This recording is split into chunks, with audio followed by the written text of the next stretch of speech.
once again. And like I just mentioned a few minutes ago, I mean, we live in interesting times where the cost of transport is in focus right now, especially with the hike in fuel prices.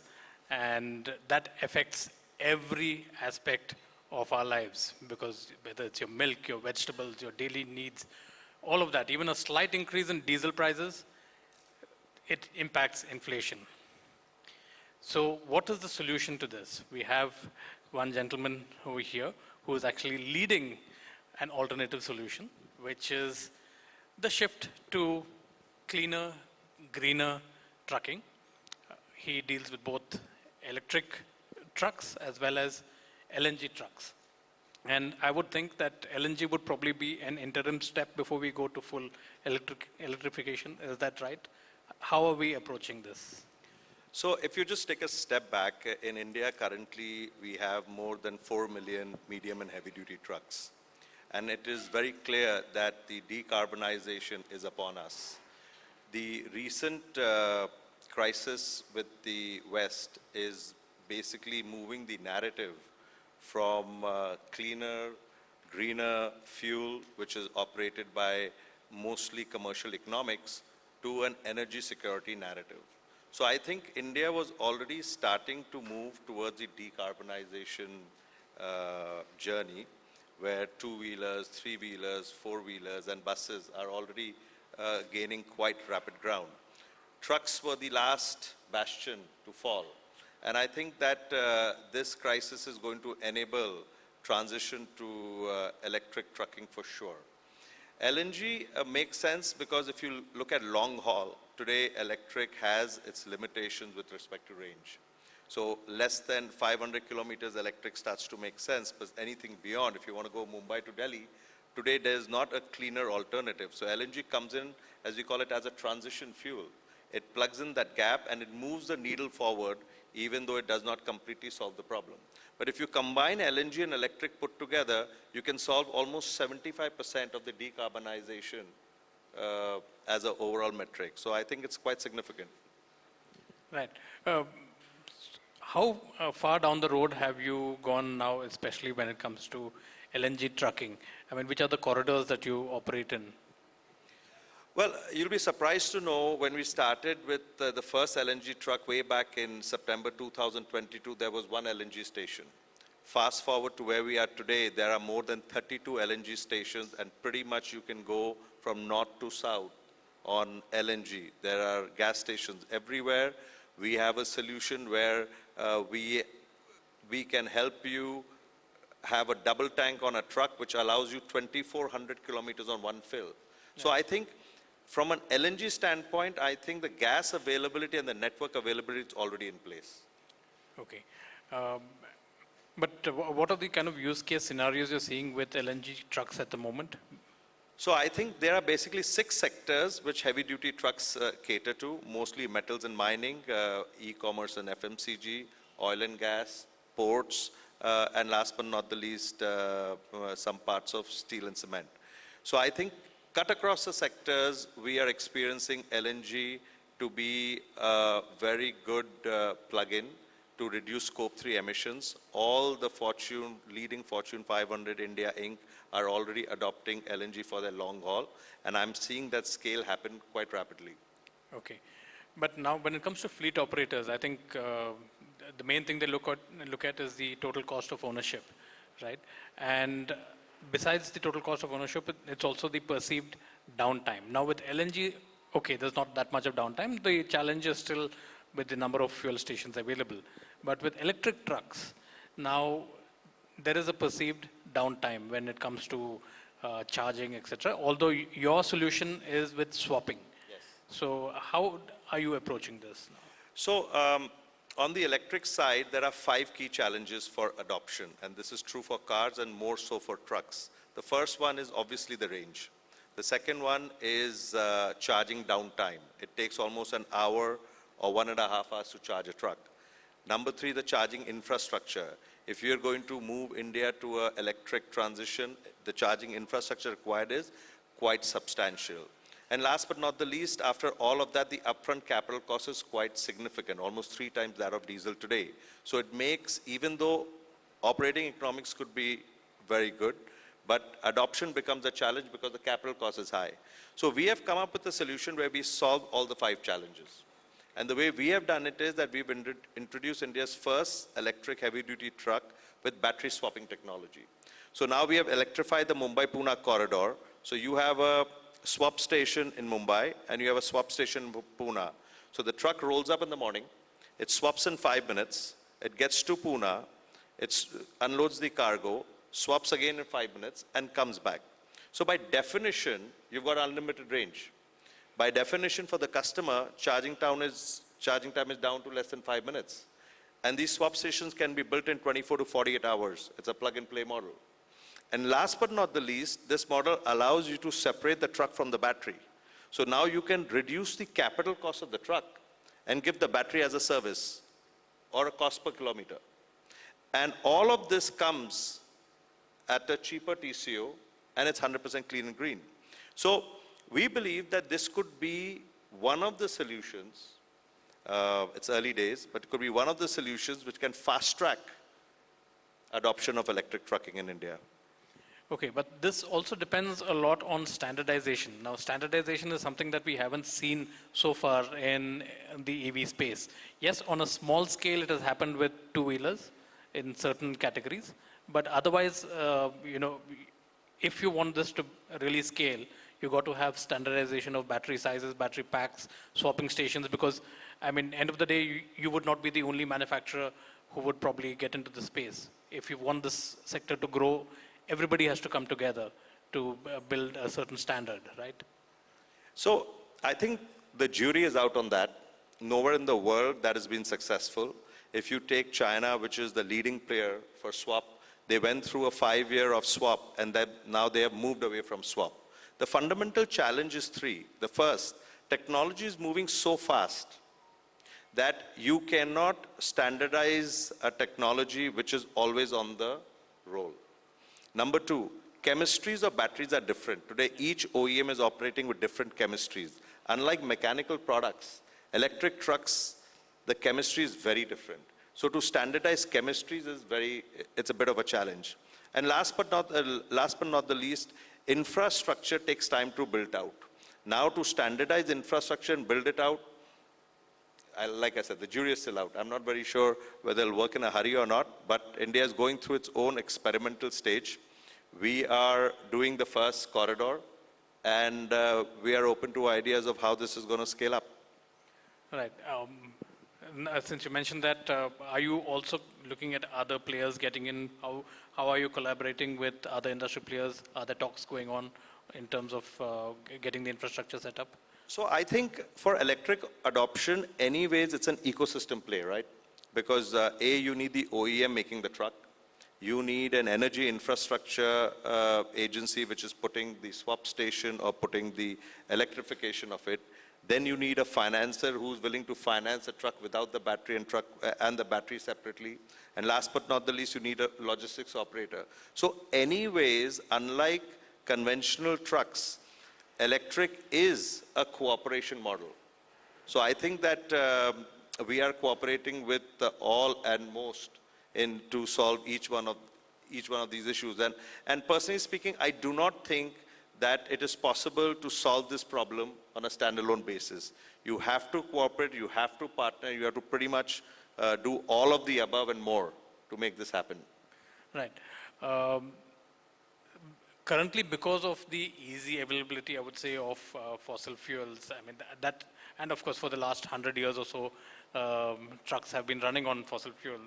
That infrastructure has already been built out, and refueling, all of that is pretty easy.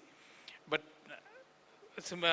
because of that, the initial cost of purchase of the vehicle upfront to the customer is much lower compared to electric. But like you did mention, the total cost of ownership over a period of time, it probably works out better for the customer when they switch to electric. Still, the upfront cost is kind of high. How are you looking at convincing your customers to adopt this? And what is the kind of ROI that they're looking at when they come to I'm going to answer your question a little differently. You please take a scenario where a cement company is operating on a diesel, where the prices are going up. And now you have an electric solution which drops its TCO by 20%. Okay? So now he's got a choice of either going the electrification way and reducing his TCO or continue to solve for diesel. So when he goes and gives us the first contract for 100, 200 vehicles on electric, he sees the benefit. What do you think is his next move? He gives out the diktat that in the next 24 to 36 months, I will move to electric, lock, stock, and barrel. And the choice to the fleet operators are that either you get on board or newer players will take your market. So I think the real takeaway today is that electrification is a foregone conclusion. People are just waking up to the fact that this has already arrived. It's a foregone conclusion. It's not a matter of whether it will happen or not. The question is how fast. And this West crisis is catalyzing this faster than you and I can fathom how this transition is going to happen. Right. So why did you look at the heavy trucking space? Because I would think that the easier model to go for would have been the last mile mobility or the intracity, light trucks, the 1-ton category, or the delivery trucks. Well, you had to start somewhere. We started at the top. Okay. No, but because again, in terms of the infrastructure setup, this is a long-term game. I think the sensitivity of costs is the lowest at the heavy-duty trucking side and the highest at mobility side. Or at least when we started a few years ago, that was the case.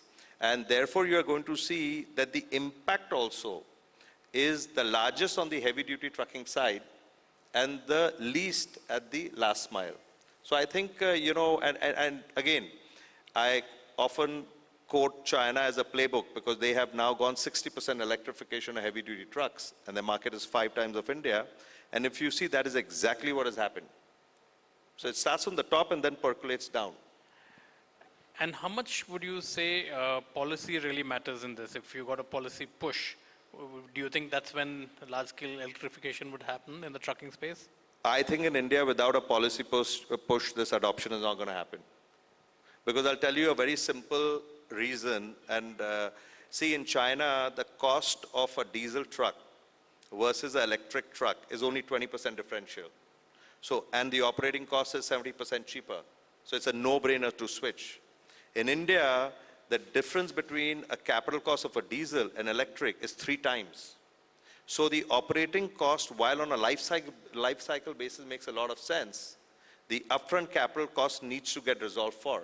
So I don't think so voluntarily this transition is going to happen in the speed at which we want it to happen. So I think that you will need an intervention of legislation to drive this if you really want to fast track this. So in terms of early adopters, there are some who, despite a policy push not coming in at the moment, they're already picking it up.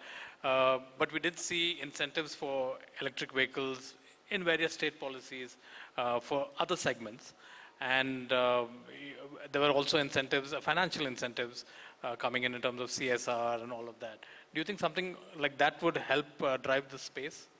I can only say none of it has helped so far. Okay. So I think the structural, the way the incentives is structured, it's not moving the needle. I'm not a proponent of whether it's a right or wrong. All I'm just saying is everything has been done so far has not moved the needle. So what do you think needs to be done to actually get the space moving? Well, I think financial incentive is one part of the story. In India, as entrepreneurs and as business people, generally, people are very quick to adapt. So I don't think so you really need to second guess their capability by giving them incentives. Create the market. They will do everything else. So I think if I were to make a recommendation on the policy, I would say that structure the policy to drive demand. Put 10, 15,000 electric trucks on the road. Everything will take care of itself on the own. You will have enough manufacturers of every component down the value chain, last to the last dollar. So I think any policy initiative has to have one outcome. How do I get 5 to 10 to 15,000 electric trucks on the road? All right. And I mean, there's always a roadmap and there's always a time frame for that. So if I was to ask you then, like, you already have LNG. LNG you mentioned was like a stopgap for now, and then you're moving to EV. So in about 4 to 5 years' time, where do you see this mix in the trucking space? So I think, you know, how India skipped the whole, in the telecommunication era, India skipped the whole, the wire thing to wireless, and they just skipped that whole transition.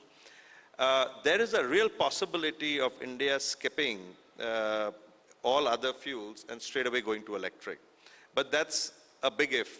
I think if we play our cards right and you get the policy structure in place, this transition can happen faster than. I think the only statement I will make here is, and this is where people tend to miss the vision, that this is not going to be an incremental growth. If you look at the past and you see how industry has grown incrementally, this is not going to be an incremental growth. This is going to be on an exponential curve. And the transition will happen faster than any of us can imagine. And again, to quote China, they have gone from 0 to 60 in 7 years, and they'll go to 100 in 10 years, which means they have disrupted a 100-year-old industry in a decade. And I don't see why India shouldn't be at the same place. I mean, just playing devil's advocate over here, China also has the upstream capability for battery manufacture, rare earth metals, all of that. So they probably had an advantage. But do you think in India's case, we would then become a little overly dependent on a different sort of import? So I think when a technology is arrived, it's arrived. And with any new technology, there are going to be a disruption. There is going to be a phase of chaos. And then there is going to be a phase of acceptance. I think electrification is paving that way for us. We will find answers to all of it and more. But I don't think so there is any movement away from electrification. Right. So that is, I think, one sure shot that electrification is going to happen. Can we get a couple of questions from the audience? 1 or 2 I can take, and then we can end the session. Any questions, please put your hand up. Okay, we've got one gentleman here, and we've got Mr. Arun Malhotra also here. We'll start with you, sir. Yeah.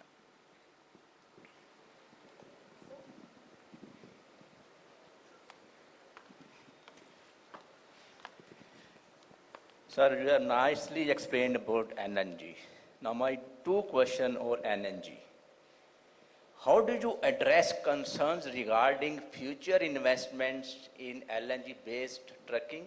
And second question is, how sustainable is LNG in the long term compared to hydrogen and battery electric alternatives? Thank you. Is your first question, if I get it right, you're talking about investment in LNG trucks? Or Yes, sir. Yes, sir. So I think everything is driven in trucks by operating economics. If you look at LNG trucks today, they are almost twice the cost of diesel. As with any new technologies, as it starts to gain popularity, financing is available. It's a matter of you wanting to take the financing and run the truck at a capital cost which is higher, while your operating cost is lower.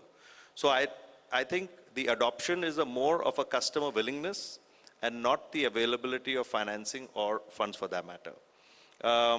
Your second question is, how is LNG sustainable with hydrogen and electric?